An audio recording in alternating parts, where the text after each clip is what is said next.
šobrīd es sagaidu no valdības precīzu plānu, skaidru saprotam, kas ir tas plāns, ja būvēs, tad pa kādu naudu būvēs, no kurienes būs nauda un kāda būs tā atdeva. Tā kā es sagaidu skaidru vēstījumu, skaidrus aprēķinus no valdības. Labi domātais un ar lielu vērienu uzsāktais dzelzceļa projekts Rail Baltica nu ir kļuvis par visas Baltijas rūpju bērnu. Sākotnējie aprēķini ir izrādījušies kļūdaini, nauda šajā projektā pazūd kā melnajā caurumā, bet galu tēriņiem neredz un nav pat skaidrs, ko un cik daudz izdosies uzbūvēt.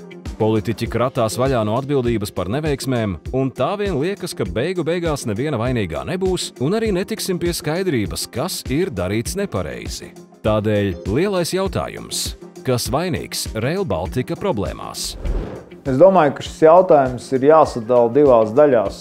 Viens ir, kādam ir jāvērtē šī var teikt, pagātne līdz šim momentam, kas tur ir bijis, kur bijuši kaut kādi nepareizi aprēķini vai kaut kādas, kāds ir iestrādājis līgumos kaut kādas koruptīvas lietas vai kaut kādas cenu palielināšanas lietas.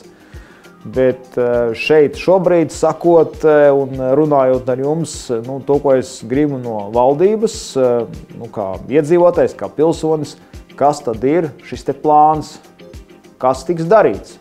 Jo šobrīd daļa ir uzbūvēta, kaut kas ir nepabeigts, kas tad tiks darīts. Un kāds ir gan šis tāds, var teikt, politiskais plāns, ko tu darīt, un otrs ir, kāds ir šis ekonomiskais pamatojums tām lietām. Jo, piemēram, protams, tāds vēstījums, kad aizbraukt, no Rīgas līdz Berlīnai vilcienu skan tā ļoti simpātiski, bet jautājums, cik tas prieks maksā mums kā nodokļu maksātājiem. Un, piemēram, salīdzinoši, pagājušajā gadā man bija iespēja tikties šeit Rīgā ar Polijas valsts prezidentu Dudas kungu.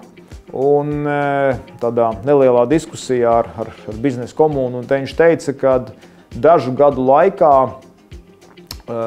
būs iespējams no Varšavas līdz Polijas-Lietuvas robežai ar mašīnu aizbraukt kaut kādās 3 vai 4 stundās. Un to, ko viņš aicināja, uzbūvējiet tālāk šo ātrgaitas automaģistrāli no Polijas-Lietuvas robežas, teiksim, līdz Rīgai. Iedomājamies bildi, ka varētu līdz Varšavai aizbraukt no Rīgas, tur 4 vai 5 stundās. Iedomājieties, kā tas palielinātu šīs ekonomikas saites. Līdz ar to mums arī ir jāvērtē salīdzinoši. Vilciens ir laba lieta, bet jautājums, cik tas mums kā nodokļu maksātājiem maksā. Un te gribās skaidrs atbildes. Ok, es pieņemu, teiksim, tēmu, ka uzbūvēs Rail Baltica. Teiksim, viens aspekts ir šis militārais.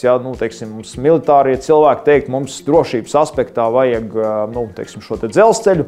Tad mēs saprotam, tas maksā tik un tik, mums ir šīs dzelzceļa līnija, mēs zinām, ka kaut kādā sarežģītā situācijā tas mums ir gandrīz vai drošības kaut kāds elements. Tas ir man saprotams. Bet, ja mēs runājam jau par pasažieru kustību vai kravām, tad es gribu redzēt, kas ir tas biznesa plāns, cik tas mums maksās, un kāda būs tā atdeve, un kāda būs tās, šīs pēc tam tālāk uzturēšana.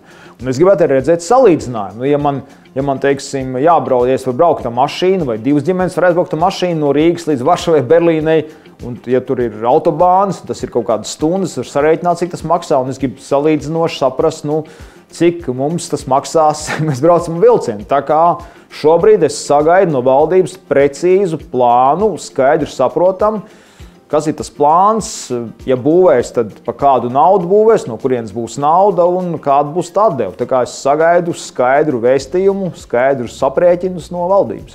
Iesaisties, izsaki viedokli un uzdod savu jautājumu.